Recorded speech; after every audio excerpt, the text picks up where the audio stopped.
Hello, Wayne. How's it going? Okay, Evan, how are you, sir? Good, good, good.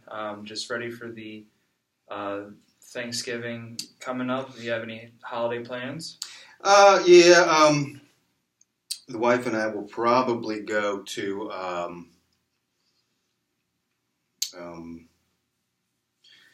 we might go to, of course, my parents are passed. We'll probably Hmm. go to her mom's. She's, well, not her mom's. Her mom is in a nursing home.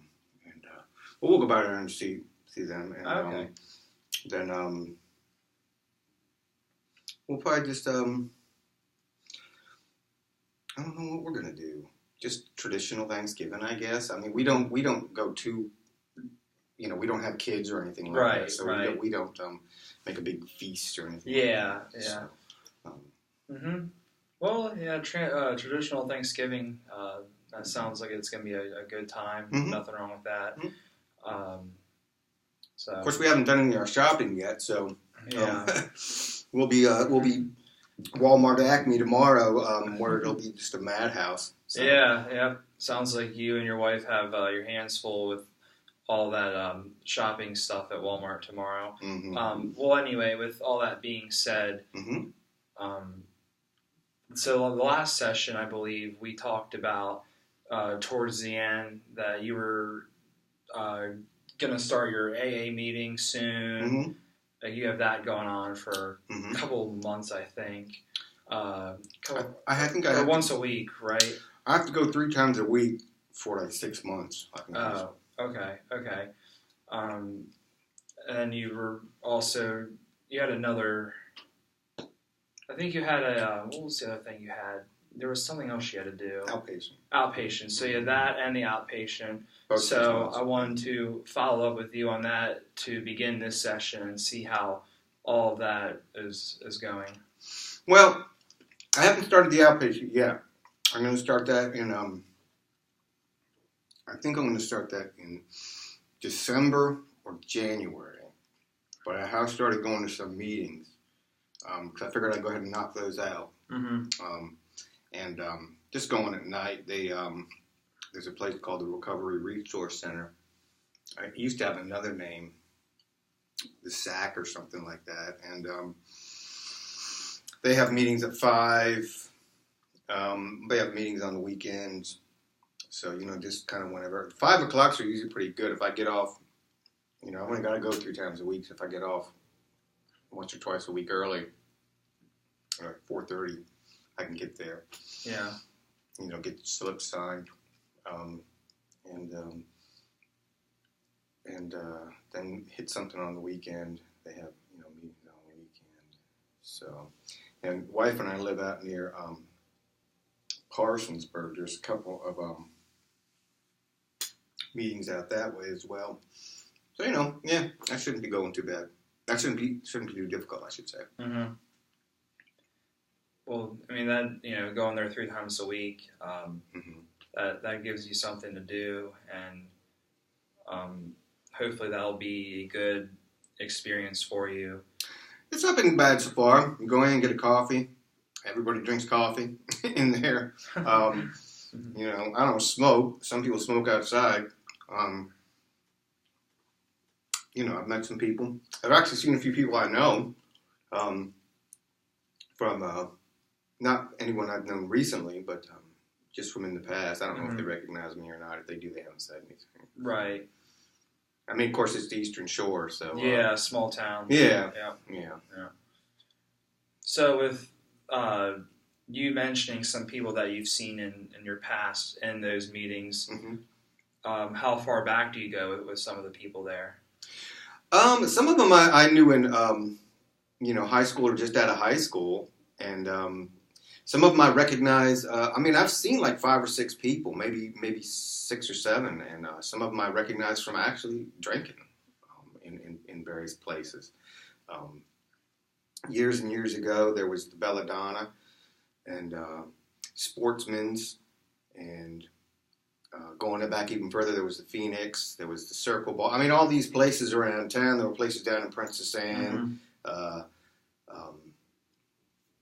There's what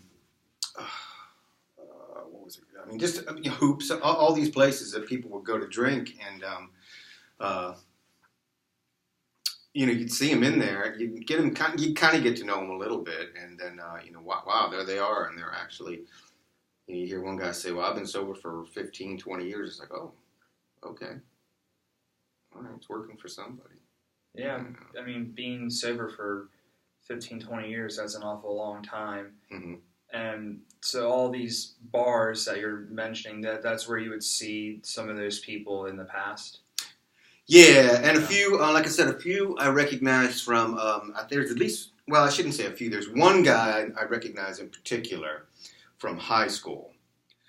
We didn't know each other, in high school, or we didn't hang out, Mm-hmm. but I know we went to Parkside together, so he's in there, and actually, this is all confidential, right? Oh, of course, everything is. Yeah, he owns a local restaurant, catering business. As a matter of fact, the catering business he owns is where Shelley's Circle Bar used to be down in Fruitland, a place that I'm sure he drank at, and I'm sure I drank at. So, but he owns that. It was a restaurant right on Main Street called Flannery's, and yeah. So I recognize him, and I actually knew his sister. Okay. But I knew who he was as well. Mm-hmm. So, right. Yeah, it was kind of interesting to see that person out. Well, yeah, it's always an interesting thing running into someone that you haven't seen in years, and sometimes you just wonder, wow, like, what has that person been up to all this time? Mm-hmm. Yeah, and well, obviously, some of what they were up to was drinking too much. If they're because this person actually has like 16 or 17 years sober, so they must have thinking back how long ago his restaurant was downtown. He must have been drinking at the time that it opened. He must have got sober while it was. So yeah, really, it kind of makes you think, or at least it makes me think. That it just kind of makes you think. So. Yeah, I would imagine that would make you think. So, how many people are in these type of what did you say it was called, recovery? The center? Yeah, it's called. It used to be called the SAC Center. I don't know what that stood for. Salisbury Addictions something Center, and it's a state funded, I believe, and it's down right off of Waverly, near the hospital. Yeah, there's 13, and then there's Waverly, and then in between, right behind the Source Gear, there it is next to there's a Wawa there right before you get on the turn, and there it is. I think I know where that is. It's called the Recovery Resource Center, and once someone mentions Wawa on 13, I think people are gonna know. That's a landmark. Yeah, it's one of Salisbury's finest landmarks. Yeah. But with that being said, so these type of events that you go to, how many people are generally there that you sit around a circle with? Well, you don't. There's none of them that we sit around in a circle. We sit around in a circle. Well, at least this is what I've been told for people that have been to outpatient. Sometimes you sit around in a circle there. So I'll find that out when I get there. But when you go to the resource center, it's usually tables with chairs, and there's one really big room, and then there's a couple smaller rooms, and you just sit at the tables, and in one room the tables are U-shaped, and in another one they're just like, in the big room they're just kind of all over, and their table look kind of they like a U-shape, and they got their things on the wall, their steps, and their I guess what the other one is, I think they call them traditions, and they have both the AA and the NA, and now when you go out, now that's at their center. Now when I've been to meetings out in community, because they have them at like churches and like VFW halls and stuff like that, then there's some of those meetings are pretty big, and some of them are really small. There's 7 or 8 people. I walked into one on a Thursday evening at 7, and there was only 6 other people. And I thought, oh, great, I'm going to have to talk. Because I've kind of not been sharing. I've just been listening. Mm-hmm. So, yeah. So it just depends. Right. There's really no fixed number there. Mm-hmm. And some meetings from week to week vary. So Yeah. 1 week there's 30 people in there. The next week there's only 20 or 15. So people have things to do. So with you saying just now, oh great, I have to share if there's a smaller amount of people, do you feel uncomfortable with sharing with what has been going on with these people? Yeah, I have to say I do. I prefer to kind of blend into the background and just listen. And you don't have to share. Yeah. You can. I've seen people say, "Well, I'm just going to pass," and I've done that. Mm-hmm. But I've spoken a few times, and I guess I am a little uncomfortable. With it, and I think one time I shared, I just said, I just was in court, and I'm here because of court, and said, but I'm listening and trying to just listen, trying to figure out what's going on. So. I think that when we are in unfamiliar territory, I think just in terms of the instinct, we would want to listen first and then wait for us to kind of settle in to this newer environment before opening up. So I can see your point of view as to why you were showing hesitation to share personal information.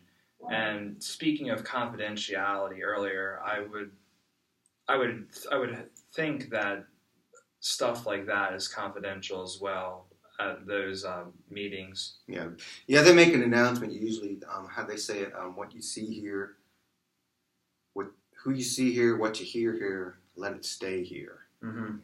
And to try to make it a safe place, people feel like they can talk.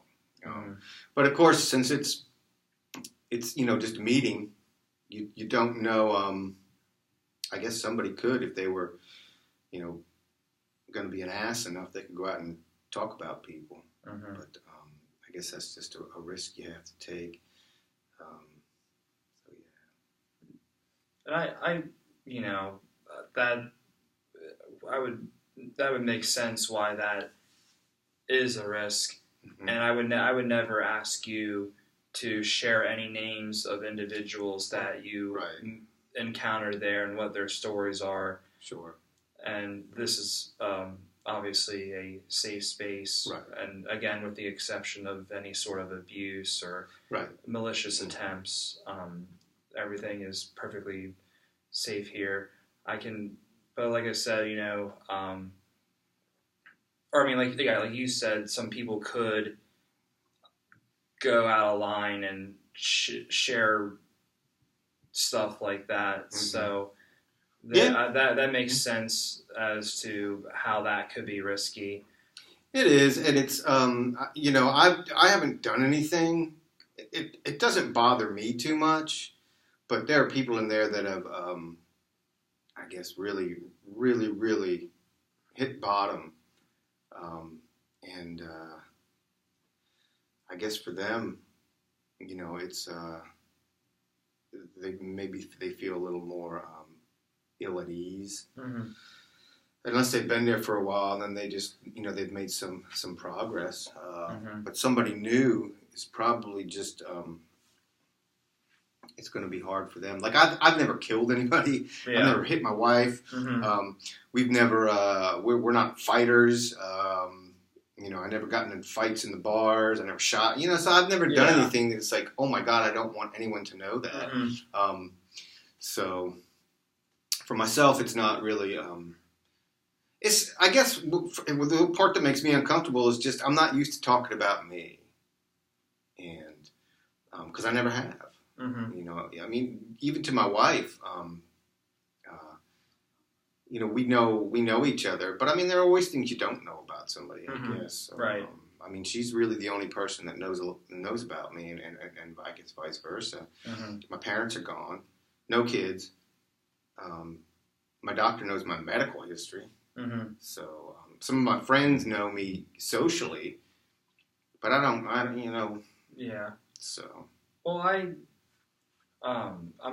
first off, I'm glad that you've never had any violent encounters. Yeah. And, I think we all have these, like, skeletons in our closet that we're just not willing to reveal to the public. Mm-hmm. Oh, yeah. So, everybody wants to have their privacy. Mm-hmm. Yeah, I certainly understand that. I mean, and I haven't heard anyone share anything awful. So far. I don't know what tomorrow will bring. So speaking of these events, do you like to go to them? Yeah, they're okay. It gets me out of the house. I'm not sitting there. Drinking a 12-pack in the garage with my wife. I mean, and I know she's in the house just fuming about it. So when I'm out there, at least it's a little bit of a respite from that. So I don't know if I like it, but it's not awful. So, Well, with you feeling neutral about that, having that space from home has its positives. So, with these events being talked about, when do you start the Alcohol Anonymous or Alcoholics Anonymous program? You said you're going into that soon, right? Well, the meetings I'm going to are Alcoholics Anonymous. Oh, okay. I thought that was something else. I misheard you. I apologize. No, that's fine. It's the meetings are AA meetings. Because I'm supposed to be going to 3 of them a week, which I've been doing for like a week or so. Right. Actually 2 weeks. And what I got to do otherwise is an outpatient. And I'm looking at either the health department. There's a place called White Flint. I think I've heard of that. There's a David J. Collins. And you're starting that soon, right? Is that what? Yeah, I have to. And the thing, one of the reasons is I'm trying to find out. Well, first of all, if any of them will take my insurance, and then if any will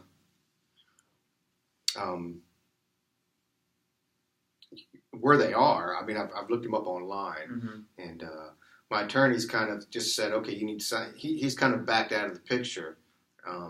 Because he's already told me what I need to know, and now it's kind of up to me to do it. So, I can't expect him to sign me up, and I'd probably have to pay him for it.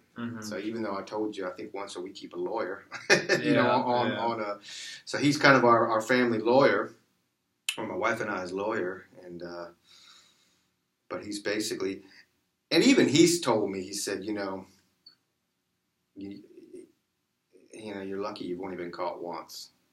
I was like, well, I really wasn't asking for that, but I mean, I guess he's right. So, but I'm probably gonna call after Thanksgiving to find out if I can start in either December. Being that the holidays are getting ready to start, maybe I'll just wait till the new year if I can. I might call Mike, my attorney, right? And say, is it okay if I start in January, or does the judge want me to start soon? And because I don't want to wait to January and have them say, well, you're in violation. And, right.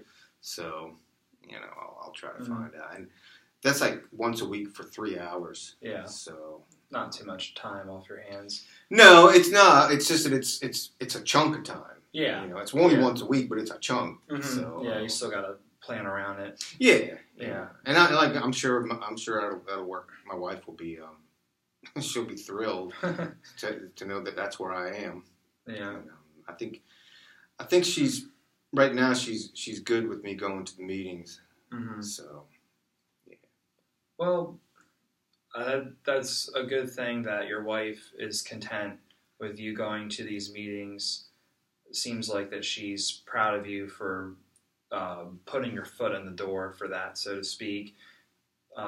In terms of the timing with doing everything else, I could see that this time of year is a strenuous time for planning on when to start these kind of things, because you got Thanksgiving in 2 days, you got Christmas in a little over a month, so those 2 times at the very end of the year, that could be difficult to plan things around. But with you calling Mike as soon as you can, better safe than sorry, and hopefully the scheduling all works out to your favor. Yeah, and like I said, well, I didn't say, but I don't mind about the start of December. I just thought it might be more of a clean break to start 2018 right at the very beginning instead of New Year, New Me. Yeah. So that's right, exactly. So I thought, well, maybe that'll work a little better, especially if I'm already going to meetings 3 times a week. And I wouldn't say my wife is proud; she's relieved, but she's, I still think she's pretty sore about it. Because I haven't stopped drinking. I will say I've cut back, kind of substantially. Probably cut it in half. And there's, I got some blood work back, and of course my doctor's been bitching at me as well as my wife, and I guess my liver is starting to act up a little bit. And so he just came right out and told me, actually he called me, because I didn't go there, I just had this work done. And he said, and this is the first time this has happened. And he said, and it wasn't even one of his nurses, it was him that called me. And he said, this is what I've been talking to you about for 20 years. And this is, if you don't do something about this right now, then this could be serious. So it's a major organ. Yeah, it definitely is. So, like I said, it gives me pause to think.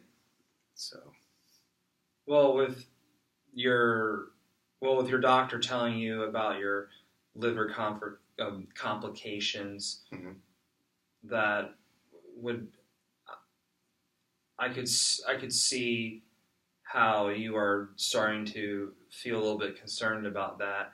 And with you mentioning that you are cutting your alcohol intake,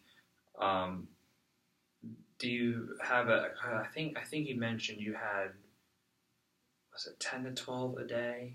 10 to 12 beers a day? I can have more than that. So with you cutting that in half, does that mean that goes down to about 5 to 6 a day now?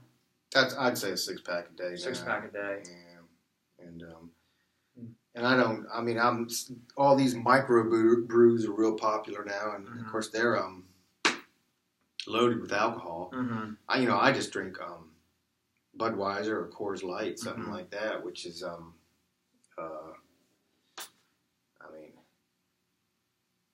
that's why you kind of need to drink about 20 of them. Yeah. Because otherwise it's like drinking water. So what's the Monty Python joke? How are American beers and sailing? I don't know that chick. I'm unfamiliar with that. She said, well, the punchline is they're both fucking close to water. I've never heard that before. Yeah. Sex on the beach and American beers, that's what it is. Oh, so I've never heard that joke before. But going back to the topic about your liver, did you realize that you were having problems with that organ? The doctor just happened to see that. Well, I have blood work once a year. I have a panel, and I usually have that done in October. And I guess some stuff showed up. At least, everything else is fine, but that's not fine. It's not the way he phrased it was that it's reversible, or it's correctable. Mm-hmm. But I have to kind of change change what I'm doing, because if I keep going the way I'm going, I mean, it's going to be cirrhosis. I think he said Cirrhosis. Yeah, it's a scarring. I think a scarring or something like that. So he's saying that your liver could suffer from a cirrhosis. Yeah. And I see that you are a bit concerned with that. And Sure. I couldn't even tell you what the whole medical stuff is. It's not, that part's not in relation to my field. Mm-hmm. So with him telling you that there are liver complications, Mm-hmm. I can see that has set an alarm in your head Mm-hmm. in order, for you to reduce the drinking. Mm-hmm. And speaking of you having a reduction in your drinking, is your wife aware that you've been cutting back? She's noticed. Mm-hmm. She's noticed. She kind of makes sarcastic comments. It's like, well, I guess the judge really made an impression on you, and it's like, well, I got to do what I got to do. Mm-hmm. And I haven't told her about the blood work, but what I'm hoping is that if I just taper down enough, it'll be okay, and she won't have to know. Because I already Mm-hmm. had one cancer scare. It was just The ulcer.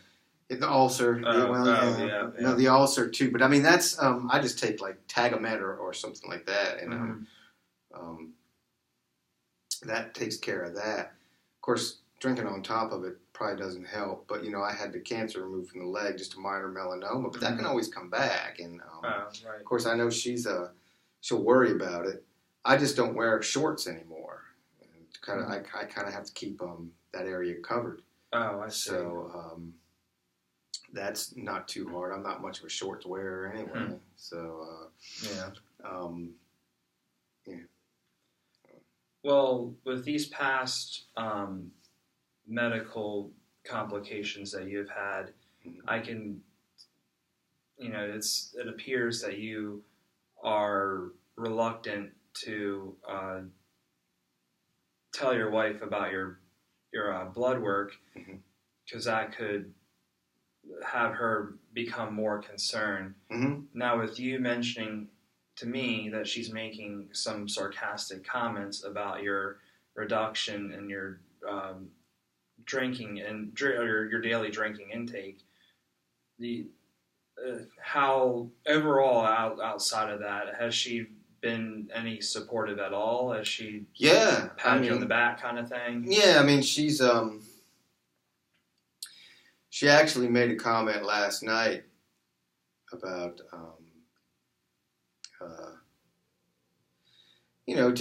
I see you only had one tonight. I guess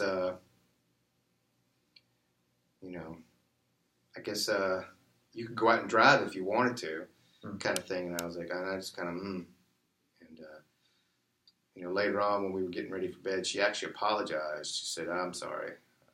You're actually you seem to be trying." Mm-hmm. So Well, it's good that you're having that support from your loved one. Mm-hmm. I know she's not I wouldn't say she's a cheerleader with pom poms, but she's Yeah. She at least I think is hopefully recognizing that it's only been a couple weeks, Mm-hmm. so she seems to feel as though or see that something's changed a little bit, and so we'll see what happens. So, I'm happy that she has given you the words of encouragement, and that's good that she is supporting you through with what has been occurring. Mm-hmm. Yeah, it's been it cost me money, and was kind of embarrassed about it and pissed off about it, and but like I said, even about the meetings, it's not been awful. Mm-hmm. It's not like it's. You get free coffee. Yeah, well, that's true. So although they go through a lot of styrofoam cups, and I might start bringing my own cup because it's like, well, that's a lot of trash. So I'm as a I'm kind of a redneck, but I do recycle. I'm kind of heavy into that. Mm-hmm. So yeah, I don't like seeing all that styrofoam. So, but yeah, it's free coffee, and it's I've actually over the past couple of days I've hung out and spoke to a few people afterwards for like 5-10 minutes and gone on my way. But like I said, it's not. I've actually seen a few people in there that you can actually tell they're really not happy having to go there and get their slips signed because people see them get their slip signed, and when you get your slip signed, everybody knows why you're there, because the court sent you there. Yeah. So you got caught, and so I actually thought about. I've been going to these AA meetings, and mostly at this recovery center, and a few out in the community, but. I did a little bit of looking into it. There's also a thing called NA, and I thought about going. I mean, I never did drugs or anything like that. Is that Narcotics Anonymous? Yeah. Okay. And just to see what the difference is. I mean, I have no idea. Yeah. Well, that's a good thing that you were willing to branch out and get different points of view from different people, and with some of the people. Being a little nervous with getting papers signed, they, appear to be embarrassed. Oh yeah, yeah. I think yeah. I mean, they're. I don't. I guess some of them are embarrassed because maybe it's the first time they got caught like me. There's one guy that comes in there in a suit. I mean, I don't know. Maybe he's a lawyer or a businessman or something, but he just doesn't say anything. He sits, kind of. There's tables in the middle. This is at the recovery center. Yeah. There's tables in the middle, and then around the edge there's like chairs. He just sort of sits. I try to sit at one of the tables because I figure if I'm going to be here, I'm going to at least sit at a table. Yeah. But he kind of sits at in one of the chairs and doesn't say anything. I shouldn't talk about him, but it's I don't know if he's embarrassed or he's just upset because I don't know. I don't know what some people are upset, I'm sure. Some people are embarrassed, I'm sure. Yeah, they used to put your name in the paper. I never checked to see if they do that anymore. Oh yeah, they would. Yeah, I haven't even touched a newspaper in a while. No, I haven't either. I used to get it delivered. Now everything's online. Yep. So well, I could I see that there's people going there with different emotions. Maybe sometimes they're excited, looking forward to making their own self-improvements. And, you can talk about the people that you see there, given that everything is confidential. But I would prefer not to hear any of their names because it's none of my business. No, but if you had something to say about them, then you can go ahead and say it to me, as long as there's no malicious intents onto them or anything like that. Yeah, no, I would never. I don't really pay any attention to anybody's name anyway. So, well, I shouldn't say that. I mean, I hear their name, but I don't. And I know, like I said, some of the people from earlier drinking days and one guy from high school, but nobody needs to know that. My wife doesn't need to know it. So, they say that it's confidential, and I try to be a man of honor in my word, and I wouldn't tell you. You might, maybe you have one of them as a client. I don't know. So right, and that is a reason why I don't need to hear about any of the names. I've had a lot of clients for a while, and speaking of speaking of clients, we're running out of time. Okay. I got another one coming in about like 10, 15 minutes. Okay. That's why I checked on that.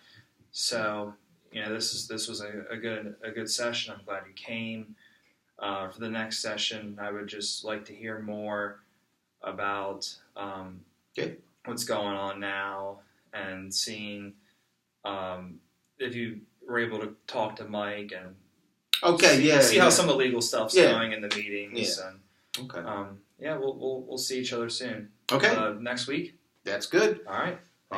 Thank you, sir.